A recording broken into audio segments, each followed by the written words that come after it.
Nerves can affect you in a lot of ways, and they can pop up anytime and without warning. And that's because anything can happen during an audition.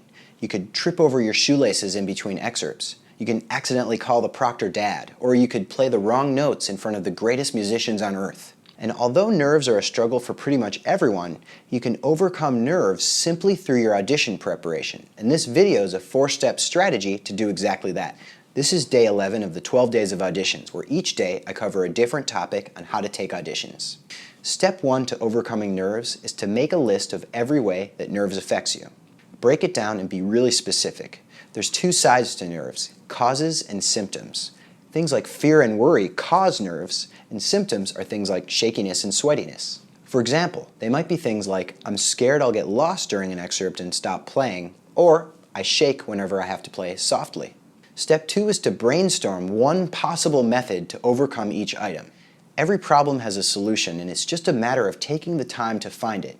You can't find the correct solution until you experiment with a whole bunch of possible fixes. So for each component of nerves from your list, think of one way that you could possibly solve it. For instance, if I'm scared that I'll get lost during an excerpt, then maybe you should try repeating each measure 20 times so you can muscle memorize it, so that if your brain gets lost, your hands will keep going. And for I shake whenever I have to play soft, maybe next time I'll try doing push-ups before each mock audition so I can simulate that shaking and adapt to it.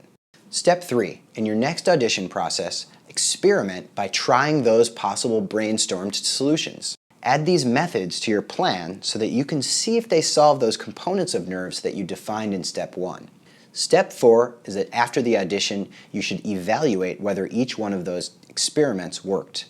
The audition is a test of your process, and afterwards you can decide if those solutions worked or if you should throw them out and find something new. Eventually you'll find the answer. Just like Thomas Edison said, I have not failed, I've just found 10,000 ways that won't work. To read the full article on how to overcome nerves, follow the link at auditionhacker.com/day11. To learn more about how to advance in an audition, you can enroll in my new online mini course called How to Advance at an Orchestra Audition 101. Tomorrow's all about beta blockers. It's going to be a great one, so make sure to come back then. See you there.